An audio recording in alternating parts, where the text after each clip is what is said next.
Welcome Lund loyalists to John Lund Unleashed. Those watching on YouTube, on the John Lund Unleashed and Bay Area Sports Collective channels. Viewers on X, Instagram, LinkedIn, and Facebook, and Lundos listening to the podcast on Apple and Spotify. John Lund Unleashed, brought to you by Reapel Sports Medicine.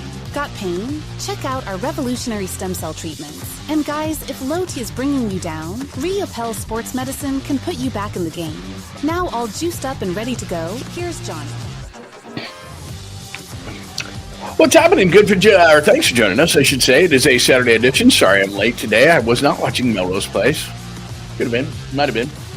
A little bit of a change up today, episode 149, Giants Rotation Roulette. And I'm saying that in a good way. It's not a negative kind of a thing, but you see right there, Kyle Harrison, Tristan Beck.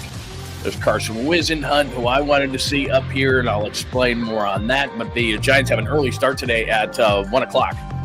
And we have a ton to get to today, as we always do, not just from a baseball standpoint, but there's a little bit more. Brock, you can see on the chalkboard there, episode 149. Happy Saturday. Top line rotation. They've been really good in May. The right choice to replace JV. We'll get into that because it's going to be Kyle Harrison today, who hasn't really been stretched out, so it's going to be a bullpen game today.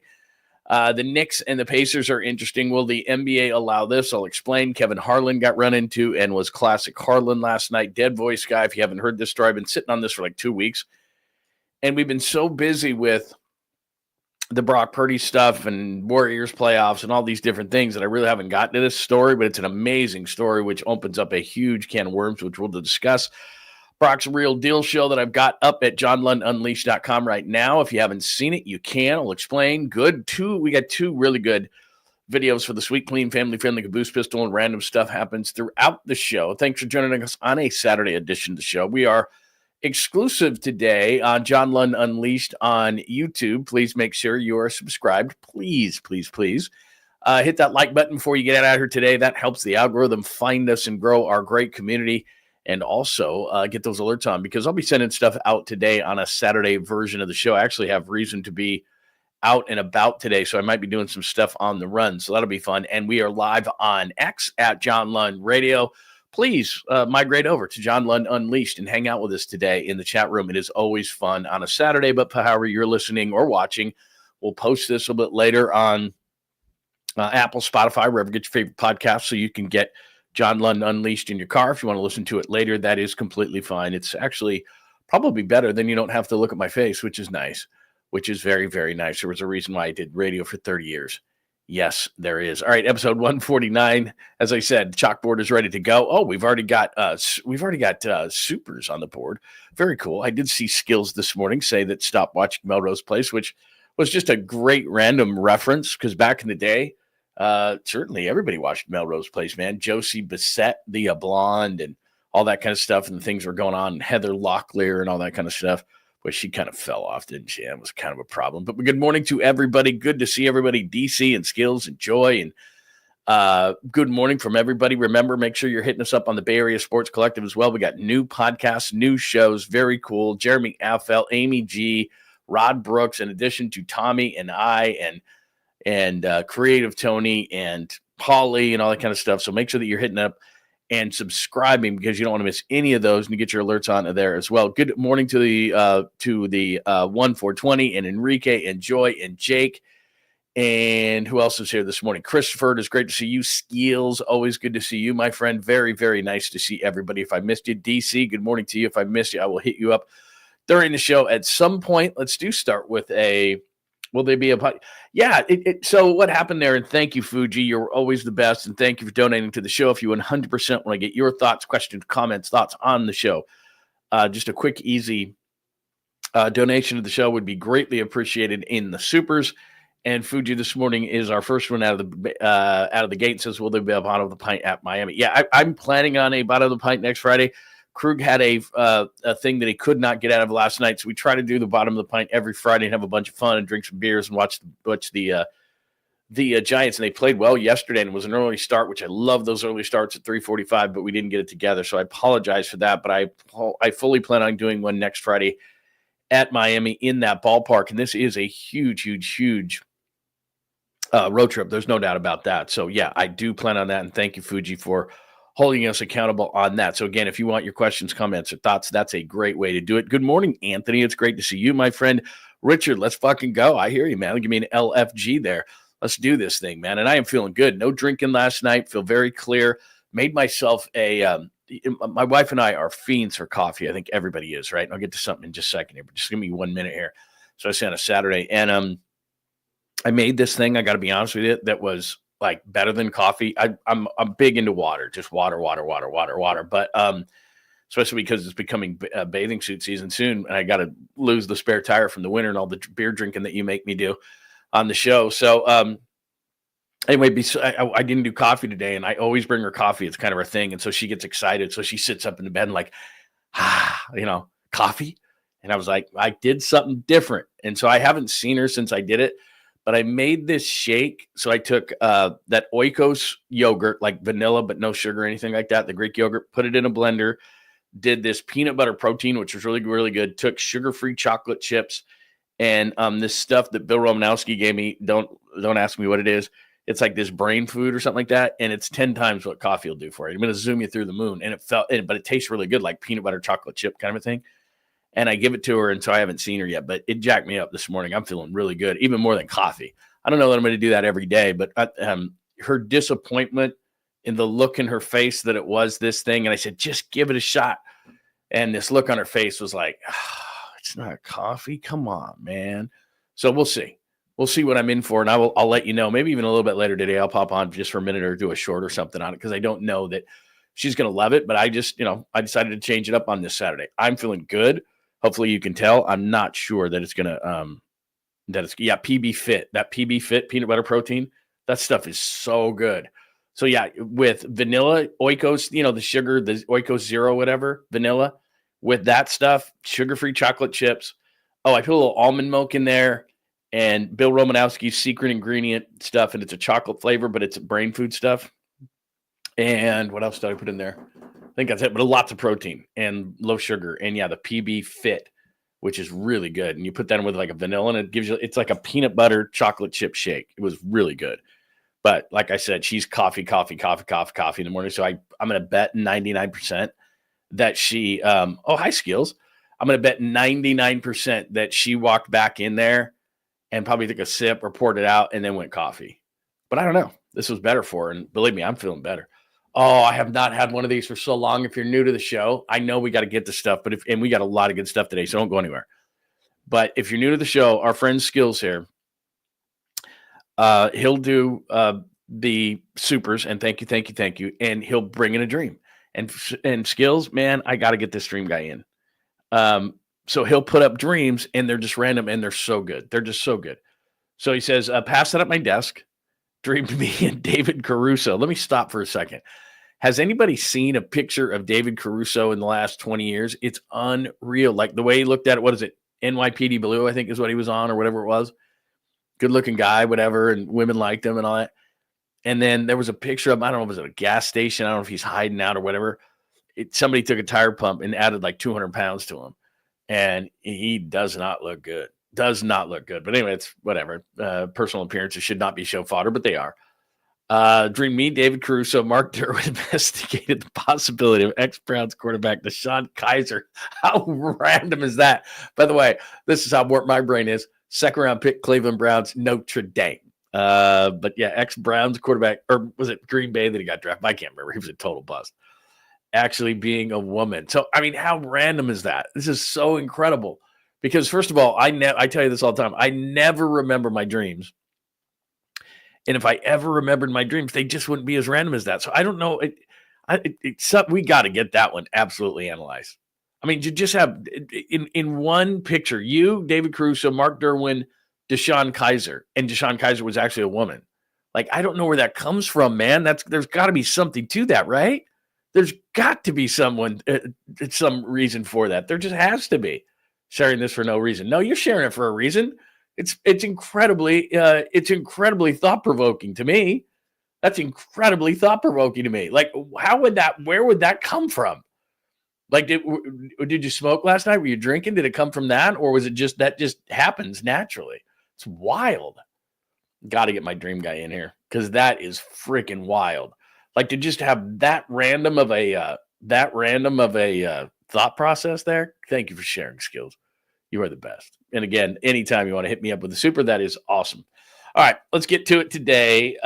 We go from a lot of Brock talk to the pitching, and we didn't do this. We got into this a little bit yesterday at the end.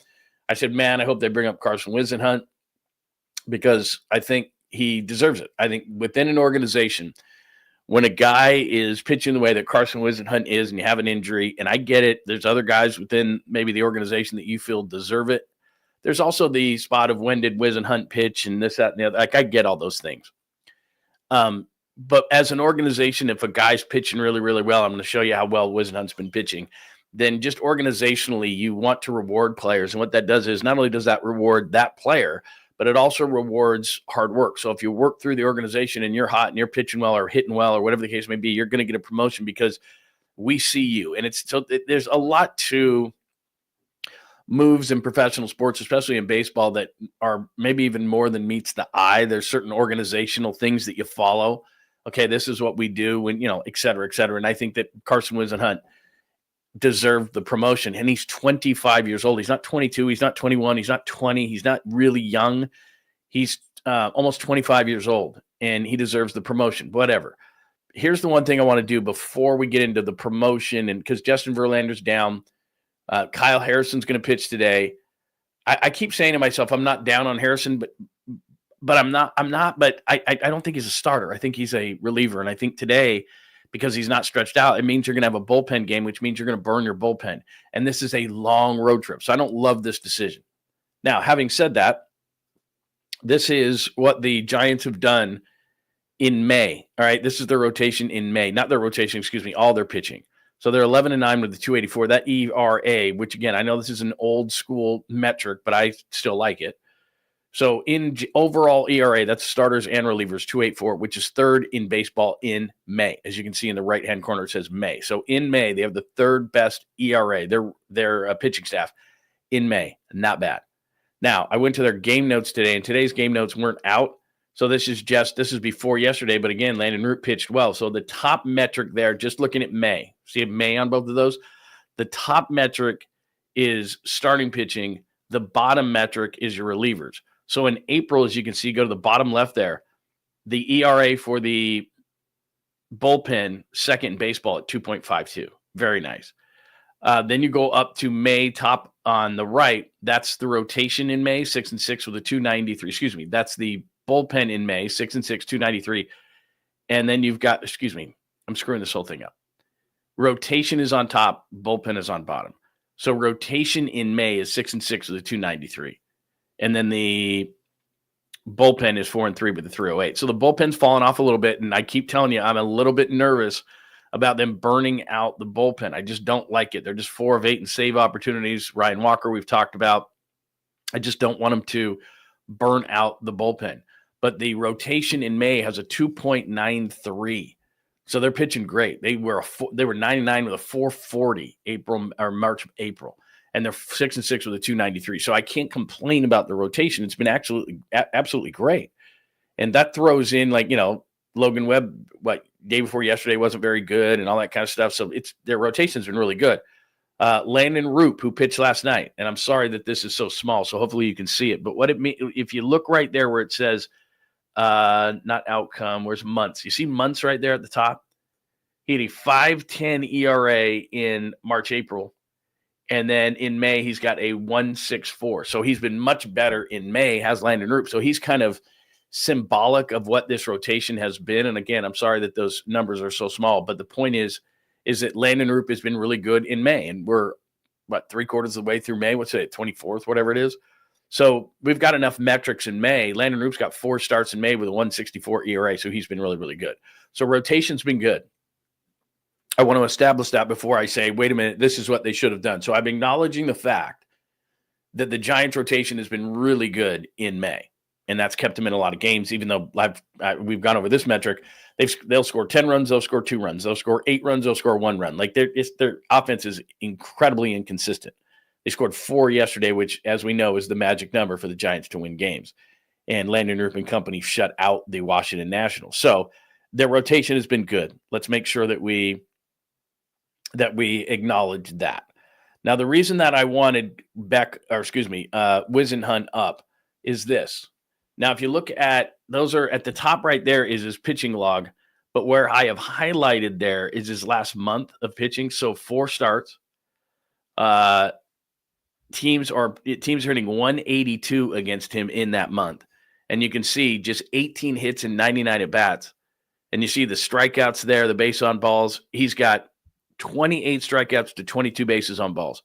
And if you look at the last 4 starts, 7, 7, 7, 7. The guy's rocking it. He's absolutely rocking and rolling. And remember, he's 25 years old, so it's not like he's 21. He's been in the organization a long time. He deserves the promotion. He's been pitching great. So when a guy is pitcher of the week, when the last month he's been absolutely crushing it, when he is your number 2 but number 1 pitching prospect, you've got to see what the guy can do, because I don't want to see I do, but I'd rather see what Carson Whisenhunt can do early in the season, and then he can come up here. If he gets bombed, that's fine. Then he knows what he has to work on, and he goes back down. That's part of the process here. So I think he should have been the one easily. If you look at those numbers right there and you look at those last starts, 4 starts in a row with 7 innings pitched. They need innings, this team. They need to give the bullpen a break. The bullpen has fallen off a little bit this month, and we are really early in the season. Tristan Beck is the one that they did bring up. Nothing against Tristan Beck, but I know what Tristan Beck is. He's 29 years old.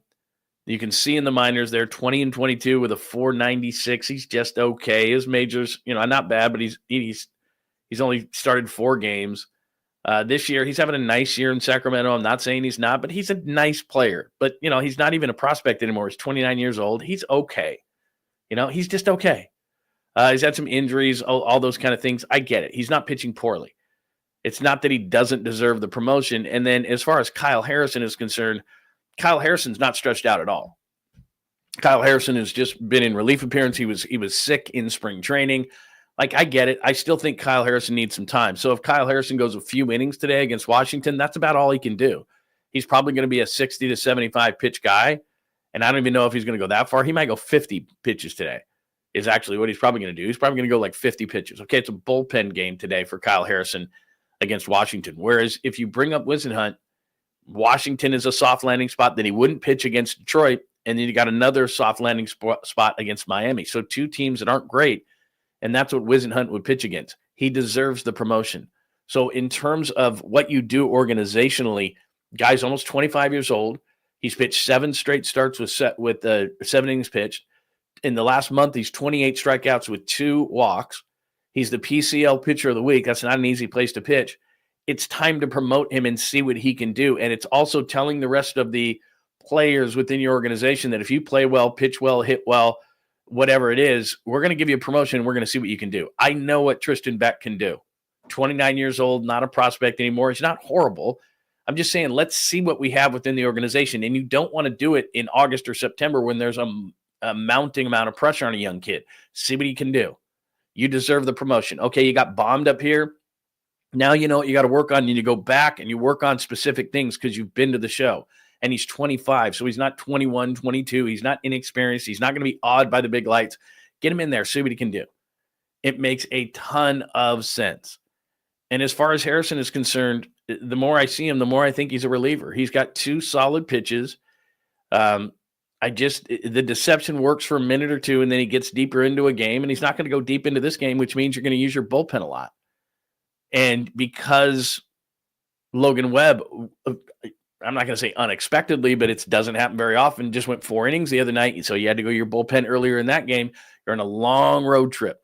You're going to be using your pen a lot. Your pen is already showing that, maybe you're overusing them just a little bit. They're just not quite as sharp as they were in April. So anyway, look, it's kind of a contradiction here because I just showed you how great the Giants have been pitching in the month. Their starting pitching has been in the month, and these guys know what they're talking about. And these guys who are recommending who's up and who's down and who stays and who goes and who's in the majors and who's not, I understand those things. But philosophically, as an organization, when a guy's pitching the way that Carson Whisenhunt is, he deserves a promotion. And you also want to see what he's got. And then later on, if he doesn't stick, if it's best case scenario, all of a sudden you just found another guy like Hayden Birdsong. And I think Whisenhunt can be that kind of a guy. Birdsong has that kind of mentality. I have not talked to Carson Whisenhunt before, but people tell me that's the kind of stuff he's got, that he's a bulldog type of mentality. I just want to see what he is early in the season.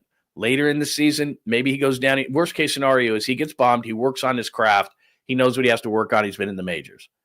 Best case scenario is he's really, really good, and you've found that starter that you've been kind of messing with. And JV is going to miss probably 2 starts. So now this guy gets the 2 starts. And if he's really, really good, then I've got a decision to make, right? Landon Roop has been good in May, kind of struggled in the early part of the season, but now all of a sudden he's kind of finding his footing a little bit. Can I make Kyle Harrison then a full-time reliever and add another arm to my pen? And even you see what's happening here is that now my pen has Hicks and my pen has Kyle Harrison and my pen has, all these other guys. And there's a couple of things that are great about that. I've got a ton of depth in my bullpen. I'm not going to burn out my guys anymore. I'm not a huge Bivens guy. I love the story. That was cool last year. He came up at 30. He's making me nervous. He might get pushed out of the bullpen in my scenario, and I put Harrison in there. The other part of it is great, and I keep talking about this. You have a screaming need at first base. Now, look, Casey Schmidt got a hit last night. Maybe Casey Schmidt's learning how to hit. That would be massive if Casey Schmidt could finally come around, because he's kind of wasted at first base. I mean, he's a great defensive player, but whatever. He does have some power. He's shown power in the minor leagues. Could he possibly give him something at first base until Bryce Eldridge is ready? Maybe.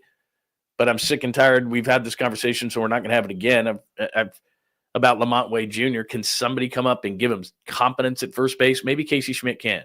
But if he can't, then I've got this overflow in my pen. And it's not even just pen. Hey, Kyle Harrison, there's probably teams who still think, hey, this guy's a top prospect. I'd love to get a left-hander. Yeah, I'll trade for Kyle Harrison. Jordan Hicks, I've seen him in the rotation. Every team in baseball needs more pitching. And you've got versatile guys who can either be starters or relievers, and there's value in that. So I'm not saying you're going to get an all-star for one of those guys. Maybe there is a team out there that still really likes Harrison's upside, so maybe you can get something pretty good. Somebody who's kind of been a downer within I don't know every organization, but I bet there's a Kyle Harrison type within an organization, and I don't mean positionally.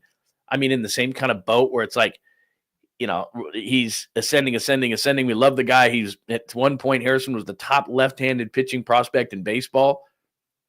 And all of a sudden he's kind of plateauing. It's been injuries. It's been the sickness in spring training. Maybe Harrison still has a lot of upside, but you know what? There's probably someone, a hitter, a first baseman, a guy who could play first base within an organization similar to Kyle Harrison, who was like going like this and then just kind of plateaued out. Maybe they need a change of scenery. We've seen that many times in every single sport. Maybe it's change of scenery time for Harrison and change of scenery time for a guy like Harrison, but a positional player who could play first, and maybe each team takes a risk on that player. There's got to be that out there. And that's different than, okay, we're going to make a trade for, as I've been talking about, Rhys Hoskins. All right, you're going to hold me up. You're going to hold me for ransom here because it's way before the trade deadline. And so I'm going to have to give up way too much. And I'm not saying to give up Kyle Harrison for Rhys Hoskins, who has a player. There's a mutual option for next year, and he's 32 years old. I really think he can help the Giants now, but I'm not going to give up Kyle Harrison's future for that. Not for three-quarters of a season of a guy, even though I'd like Rhys Hoskins. That's not going to be the trade I'm going to make, but that's what Milwaukee would want at this point, this far ahead of the trade deadline. Somebody like that. So point is that if you bring up Whisenhunt, worst case, all right, he goes back down, but he knows what he needs to learn. Best case is, damn, we got another guy who can pitch, and now we've got all this depth within the organization, and we can go out and potentially get that player with some of this depth. Can Jordan Hicks get you something? Can Harrison by himself get you something? Like I said, maybe change a scenery type as a positional player. Anyway, there's my thought. But I want to acknowledge the fact that the Giants have been really good from a rotational standpoint in May, which is huge. And now, as I always say, it just comes down to how much offense can they get? How much can they score? And there's wild inconsistencies with Adames and Chapman and all these different guys. And it's like, and how long is Yaz going to keep doing this? So before Yaz does one of these, they need to get first base solved somehow, some way. So anyway, there's my Giants thoughts. Give me your thought. Long road trip, Washington today, 105. Kyle Harrison's going to get the start. I don't love it, but we'll see. I could be wrong. Knicks Pacers. I don't know if you watched that last night, but I can't. Shocked is probably the word for it. Plus, there's the other thing, too. Let me just do two things here. So it's Knicks Pacers. Will the NBA allow this? And HARLAN, I'll play the HARLAN cut in a second. He got run into by Jalen Brunson, and it's about, 45 seconds. It's absolutely hilarious. Just classic HARLAN. And then seeing him stand up, I got a story for you on HARLAN on that. But, you look at the Pacers, and I tell you this all the time. There are teams who are 82-game teams. There are sprint teams.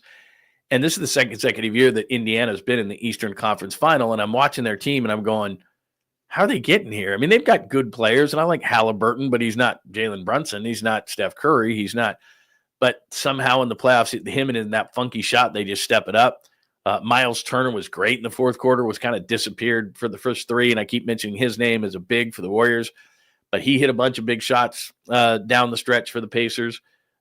They've just had a bunch of guys step up for Indiana, and they don't seem to be bothered by the fact that New York, MSG, and what it is, and how loud, and all the stars, and all this. They just keep making big shot after big shot, and they get out to the lead, and then the game gets close, and you think the Knicks are going to make some sort of a run for it, and then Indiana just keeps their composure. So the series so far, Knicks are down 0-2, and they're going to Indiana. Can they still win the series? They could. But here's the thing that's blowing my mind, because whether it's Minnesota or Oklahoma City, and it looks like it's going to be Oklahoma City in the West, small market. You look at the Eastern Conference, Indiana, small market. So Indiana's going to play Oklahoma City. I've told you this before. I'm a conspiracy theorist. There was no way in my mind that Indiana was going to win this series, just for the very reason that the NBA wasn't going to allow two small market teams in the NBA Finals. When was the last time that happened? Usually it's like, okay, the Utah Jazz are in the finals. They're playing the Bulls, the number 3 market. It's just you rarely, if ever, see two small market teams go to the NBA Finals. The Lakers are usually in it, or the Bulls are usually in it, or there's a major market team in the NBA Finals. So you don't. I mean, the Warriors. People don't think about it, but we're a top 4 major media market. So those teams go. Oh, you're gonna have a small market team. You got to have a big market team.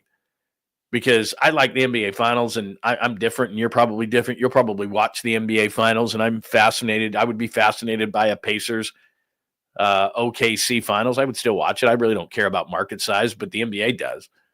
And if you knock New York out of it, the number 1 media market in the country for Indiana versus Oklahoma City, there's just a lot of people are like, the hell, it'll get the lowest ratings probably of all time. So anyway, and TV execs and whatever other platforms we have nowadays, they don't love that. So as I say, Knicks Pacers, and after that on the chalkboard, I say, will the NBA allow this? That's what I mean. Will they allow Pacers, Thunder, Oklahoma versus Indiana for the NBA Finals? We'll see. Because if there's a miraculous turnaround and all of a sudden the Knicks tie this thing, and the Knicks look great and all this kind of stuff, and there's a bunch of weird whistles and Jalen Brunson and so forth, they're going to the parade to the free throw line. It's going to be strange. Here's the HARLAN thing from last night. I don't know if you saw this, but this was awesome. So I'm a huge Kevin HARLAN fan. He is one of the greatest guys ever. He is honestly one of the nicest guys ever. He was Greg Papa and he are really good friends. And when we did the show together for years, not only would HARLAN come on the show whenever, but if we were out on location, if it was a Super Bowl and he was calling it for Westwood One all the time, HARLAN would come and he'd spend an hour with us on Radio Row, and he was busy as hell, and his handlers were always trying to grab him away, and he was like, sorry, I'm staying. Said hello to my son, who's an aspiring broadcaster, as you know, took a picture with him, gave his number to my son George, and said, when you have when you have stuff to listen to, when you have play-by-play stuff, when you have all this stuff, you send it to me. Here's my email. Here's my phone number. That's what he did. I mean, he's just the nicest guy you could ever meet. Greatest guy ever.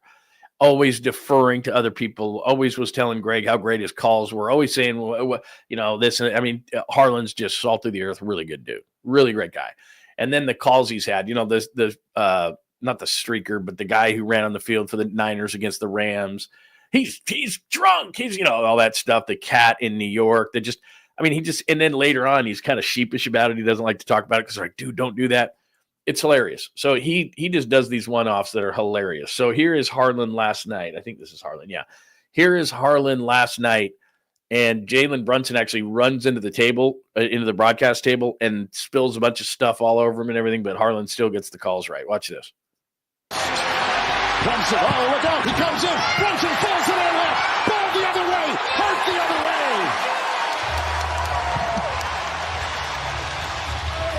And a drive the other way. That was by Toppin. And Toppin's That's what I'm talking about. Good action right there. I'm wet. I'm dirty. Oh, my. Stuff all over the place, and here comes Brunson again. Sets up. Pretty. No. Rebound. Robinson held and fouled. I got to quit. Hold on.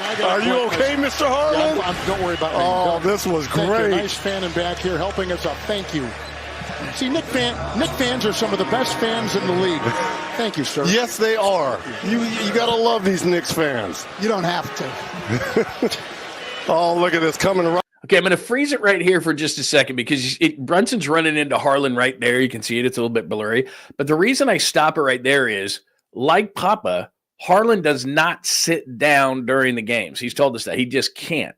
So you see Spike Lee in the hat right to it, or excuse me, that's Tracy Morgan to the right of Harlan. But you see those people sitting behind him, and then as he's broadcasting, he was the one saying they're helping us clean up or whatever. He stands like that. That's let's see, that's not. I was going to say that's Stan Van Gundy, but it's not. But stuff gets spilled on him, but he stands the whole game, so the people behind him have to stand. Can you imagine paying that much money for a ticket? You're mid-court, literally mid-court, and Kevin Harlan's standing the whole time, so you got to stand the whole time, and you've spent thousands of dollars on those tickets. So anyway, I just wanted to point that out as a kind of a personal aside, that Harlan stands the entire game. He didn't just stand because Jalen Brunson comes running into him to get the ball. Everything goes spilling all over him, and he's standing. And then those people see the guy in the white T-shirt. He's got to stand the whole game, or he can't see the damn game. Anyway. Right at us. That was awesome. Anyway, there you go. Harlan with the call, Knicks and Pacers last night, and he gets wet but keeps on calling it. But, yeah, you'd have to stand the entire game if you were behind Kevin Harlan. All right, Dead Voice Guy. Let me tell you a story about Dead Voice Guy. Now, you may have already heard this story. The guy's name is Jim Fagan. So if you're old enough to remember the NBA on NBC, which it hasn't been all that long ago, but it's going from, as you know, TNT to NBC. They've got the rights to the NBA. Inside the NBA, I'm nervous about because that's going to ESPN, and I think they're going to screw it up. But this story came out and this is all AI, and this is going to be really scary. And I certainly get scared of this because anybody could take your voice and make you say whatever. It's like, I didn't say that. But when the NBA was on NBC, a guy named Jim Fagan was the voice of the NBA on NBC, and this is what it sounded like. So this is Jim Fagan, voice of the NBA on NBC. This is the NBA on NBC. The 1998 NBA Finals. Tonight, it's Game 6. The Chicago Bulls versus the Utah Jazz. All right, so by the way, I chose that because I covered that game. It was inside that arena on that night. So that's Jim Fagan's voice, the voice of the NBA on NBC. This is also Jim Fagan's voice for the upcoming NBA on NBC.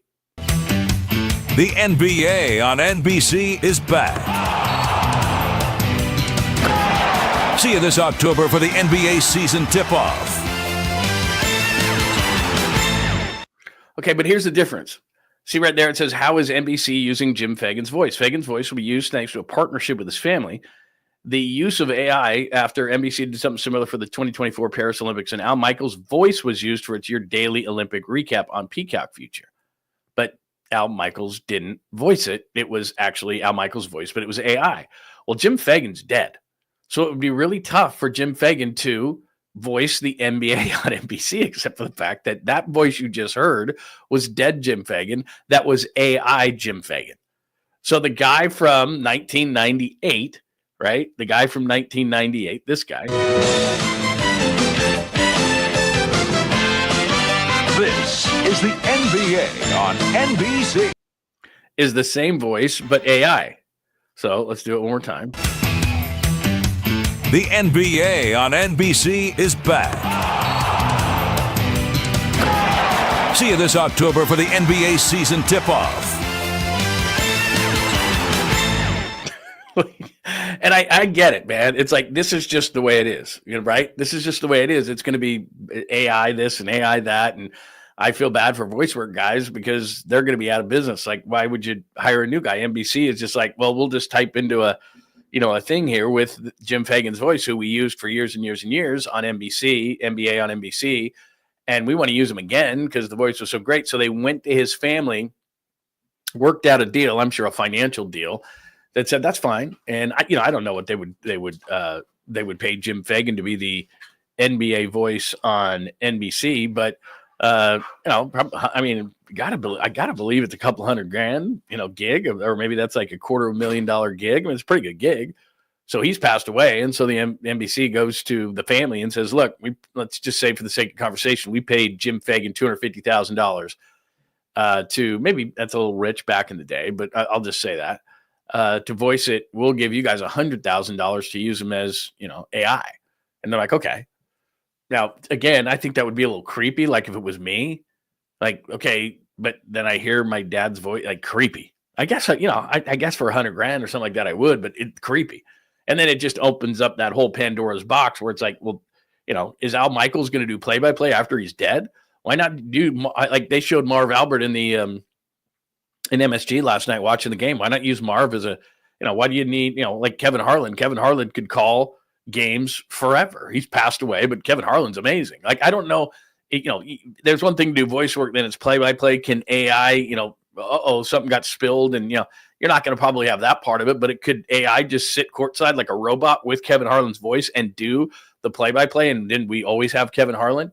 Or we go back, this is Howard Cosell. Like, are they going to have Howard Cosell do it? Marv Albert, oh, yes, a facial, Patrick Ewing. And it's like, well, no, it's not Patrick Ewing, but you understand. Cooper Flagg from 3, yes. Like he passed away. Cooper Flagg's been in the league 10 years. Like, I don't know where it stops, if it ever stops. And, I wonder, here's the thing I would think would be really, really cool. All right, so I don't mean to be morbid, but like Kruk and Kite, for example, you love them, you grew up on them, and you decide yourself, this is where I think it would be really cool. I want my own play-by-play guy. Like the Giants can hire a new one, this can hire a new one. We all have our favorites, and more so who we don't like. So there's certain people I don't want to hear. What if I could take the play-by-play people I want and just customize it to my TV set? Like you can do that. You can, in your car, you can have like, custom directions by a certain voice. Why not have that as like play-by-play? Like forever, you want the one that you as a kid grew up on. Maybe it was Kurt Gowdy, or maybe it was Cosell, or maybe it was, Keith Jackson. Oh my, it's the big uglies up front. It's Alabama versus Texas A&M. Like, can you imagine like Keith Jackson call all your college football games? Like forever. Like that's whatever the game is. I just want Keith Jackson. It could be, my alma mater, Utah State versus Southwest Louisiana. I don't care. Keith Jackson's calling the game. The Utah State Aggies. Oh, what's an Aggie? Just come on. That'd be amazing. Like I said, more so, there's certain people like, I don't need that anymore. If you like college basketball, just Dick Vitale does it forever. Oh, baby, let's go. He's a PTPer. It's like, yeah, I wouldn't choose him. But, anyway, maybe that's where it's all going, because that's just – I saw that, and that's been a story for a couple of weeks now, and I know that you may have already seen it, but I was amazed by that. Like, the family's like, sure, pay us. That's pretty amazing that, like, this dude passed away, right? The NBA on NBC is back. See you this October for the NBA season tip-off. You'd never know. Unless anybody told you, it's like, that's the same guy. Crazy. Anyway, there's the story of Jim Fagan, who's the dead voice of the NBA on NBC. All right, a little bit of Brock Purdy. We've Brock Purdy'd out, so I didn't want to do too much on this Saturday of Brock Purdy, but just know that yesterday, and I don't even think I have the thing up here. I don't. But yesterday I did do in fact, you know what? Let me see if I can share my screen with you, and if I do have I don't even know if I have this. I'm just doing this off the top of my head to see if I have it. I may not. John Lund Unleashed. No, I don't have it there. I may not have it. But I did do a new piece. Channel dashboard. Nope, that's not it. Okay, I don't have it. I do have a new piece that I did yesterday. I cut up the piece on Brock. So if you wanted to see more about the contract, you can do that. I'm not going to go big into the Brock contract because I have a whole piece on this. But the only thing I wanted to show you, if you missed it from yesterday and you don't want to go back, which you should, because we did the details on it. But my point is that they didn't tear the team apart, and everyone panicked for no reason. Oh my God, Brock's going to get this big contract. First year hit $9.1 million. Second year hit $24.7. Third year hit $30 million. Those are the first 3 years. Then, as you can see right there, there's an out. 3 years, $115 million. And if the end of 3 years, they don't like Brock anymore, they fall out of love with Brock, and it happens all the time. Divorce rate's more than 50% in this country. Then they pay him $16 million and Brock goes away. That's the deal. So everyone who's panicking, oh my God, they overpaid. Oh my God, is Brock overpaid? Oh my God, he's not a top 10 quarterback. Oh, they tore the team apart because of Brock. No, they didn't. He's going to make $9 million next, not make. Cap hit 9.1, cap hit 24.7, cap hit 31. By the third year, he's still a bargain. And remember, the cap is going up and up and up and up every single year. So even if they still love him after 3 years and they go 57 on that fourth year, that's fine. That's not bad. But where the contract ends at 72, before the 72, that'll still be a lot of money in 5 years. Before the 72, they'll renegotiate that deal. So now you're in the know. It's not a prohibitive contract. The cap hits are ridiculously low in the first 3 years. They can get out of it at the end of 3 for just $16 million. They can go into that fourth year, hit it for 57, but they'll renegotiate by that fifth year. So that's all you need to know about Brock's contract. We don't need to go deep into it. I did a whole piece on it at John Lund Unleashed on YouTube. If you want to go back and watch it, I get into it a little bit more extensively, but I just wanted to mention it very quickly because the bottom line is they didn't break up the team because of Brock. It's not a bad contract. In fact, it's a ridiculously fair contract, and the 49ers, again, did a really great job. And it also shows that Brock just wants to play ball because a lot of players wouldn't have gone for that. But he does get, I think he gets $100 million like in the first couple of years of the contract. So he gets what he wants, which is a bunch of money up front. But the organization gets what they want because if they don't love him after 3 years, you get out for 16. And that's less than they're getting out for like a Javon Hargrave. That's a lot less than if they would have traded Brandon Ayuk. So it's just giving you a reference point of, they can get out if they want to get out. All right. That's what Brock's deal is. Sweet, clean family friend, the Caboose Pistol, random things. We haven't done a ton of random things today. But let me just say good morning to everybody if I missed anybody. Anthony, I said good morning. Hello. Patrick is here this morning. Good to see you. Richard, I think I saw you this morning. Good. Pine, it is great to see you. What are you talking about? I'm 2 drinks. Where are you at, man? Where are you at? You're already, man, what time is it? There's nothing wrong with that. It's 11 o'clock on a Saturday. You do you. I have no problem with that you're 2 drinks in at 11 o'clock on a Saturday. Absolutely not. That's fine. Yeah, I think you're totally fine. Hi, Kyle. Yeah, that's a good point. I don't know what ChatGPT. I don't want to know. It is kind of fun, and you kind of have to know. I mean, it's unfortunate, but you kind of have to know. But yeah, that's wild to me. It's going to keep going. Like, not that you would want my voice, but you could. I could be your turn right in 2 miles, turn right now. Oh, you missed the turn. You turn, dumbass. I could be your voice. I could be your voice for that. Let's see, what else do we got? Hello, Daniel. It's good to see you, my friend. Tommy, good morning. Good morning. Good morning. It is good morning on the West Coast in case you're watching somewhere else. Hi, Fozzie. Good to see you. Talking a little Giants here. Trade for a bat first or second. Make up for third and shortstop if their bats aren't promising. I'm just saying they got a lot of depth in their pitching staff, and I just want to see what Wisenhunt can do. And I think when you're that good, when you're pitching that well, and I threw up the stats on Wisenhunt, what he's done lately, 4 straight games, 7 innings pitched for the month, 20 strikeouts, 2 walks. You motivate your entire organization by saying, hey, man, let's make sure that we promote somebody like that. That tells our whole organization that if we're rocking and rolling with somebody, that's what we're going to do. Tristan Beck is really uninspiring of a move.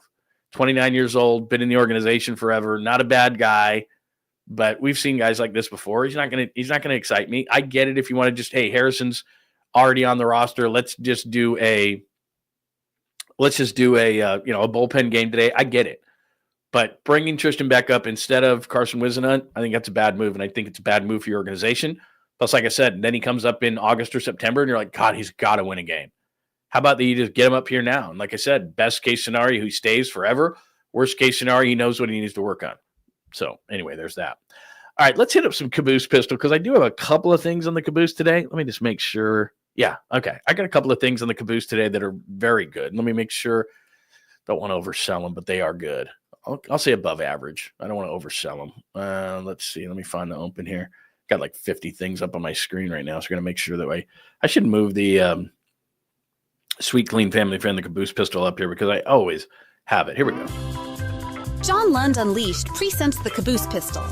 Wedged in the crack of her buttocks. Somehow, someway, Lundo thinks this is the best way to leave a final impression on you for the day. The old Caboose Pistol, everybody has one. Did you say caboose? I know some women who could hide a machine gun in there. Yeah. Leave me out of this, you weirdo. Here's John. My wife just dropped off this gigantic green thing. I think she's trying to pay me back for the smoothie that I got her. That's green. Would you drink a green? No. I think she's trying to tell me something. No, I don't drink that green smoothie. Not excited about it. Doesn't look appetizing at all. All right, what was I doing? Oh, I was doing a Sweet, Clean, Family-Friendly Caboose Pistol. I don't know what you feel about gender reveals. We never did gender reveals. Like, oh, there's a penis there. He's a boy. Great. Let's tell everybody.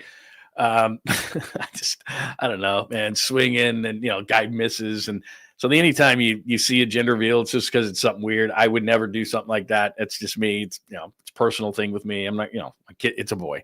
It's a girl, whatever. But in Florida, things are a little bit different. They actually used an alligator for a gender reveal. Take a look.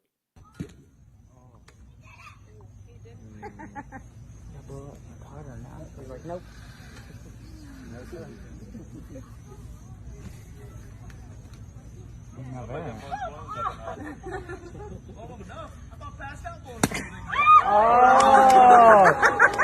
Thank you, Mr. Alligator.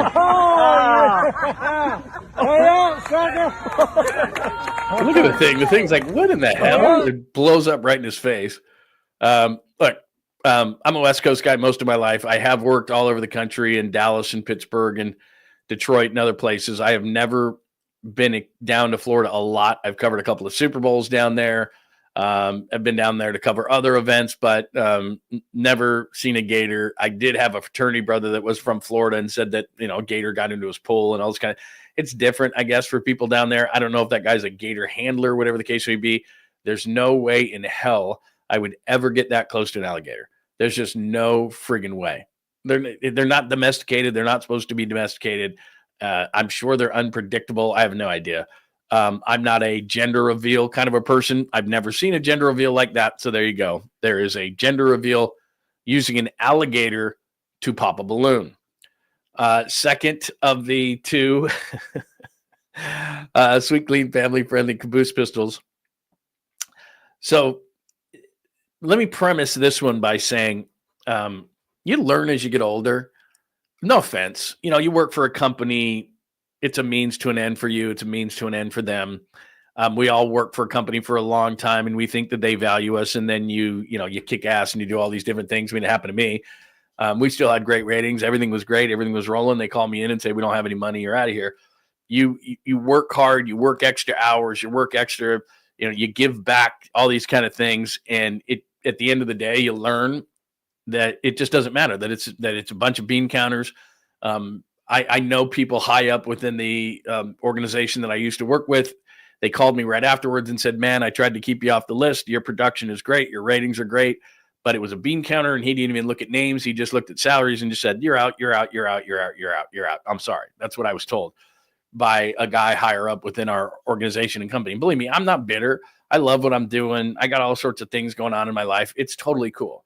But my point is that you do all these extra things for these large companies, and really at the end of the day, does it matter? So this woman is on a morning news show, and she's pregnant. I'll let you take it from there. And I'm Julia Dunn. We do have some breaking news this morning. Literally.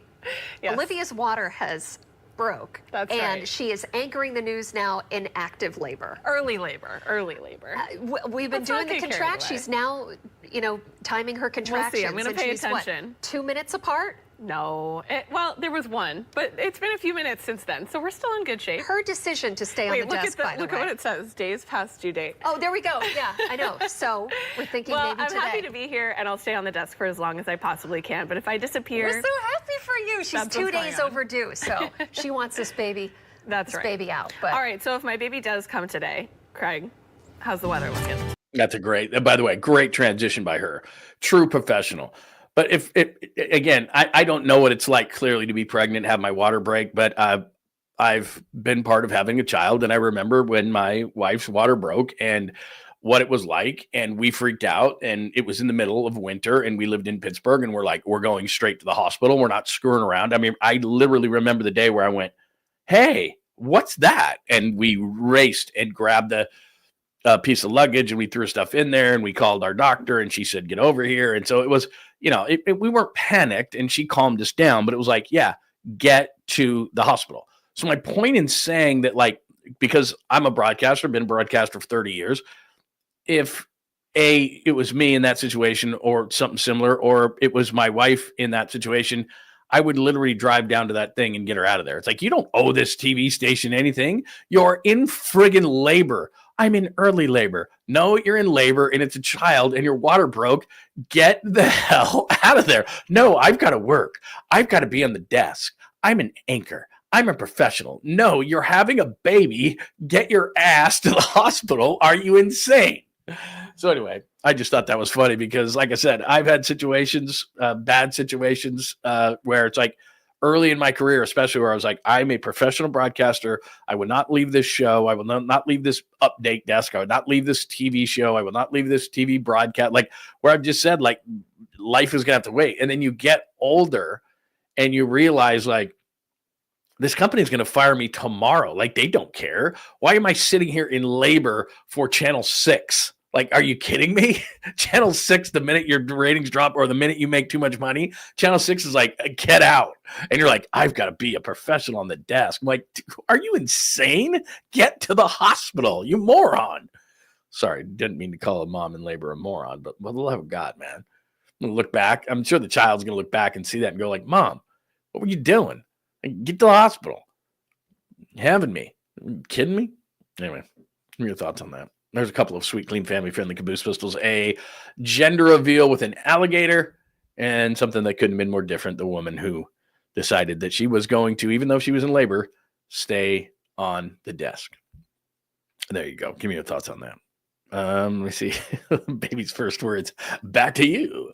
Yeah, absolutely. So there you go. That is your sweet, clean, family-friendly caboose pistol. Yeah, where is Joy? I don't know where she is today. Was she? She was here before. She was here before. I know she was here. I saw it. Hi, Joji. Good to see you.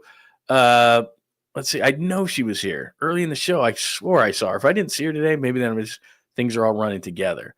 But I swore I thought I saw her, but maybe not. Maybe I did not see her today. I mean, it's not like she has to be here every single friggin' day. But I thought I could have sworn that. I could have sworn that I saw her today, but maybe I didn't. All right. I screwed that one up. All right, there you go. That is episode 149, the Giants top-line rotation. They have been absolutely great this month, but I think they made a mistake in this decision. Wisenhunt doesn't come up. Tristan Beck does.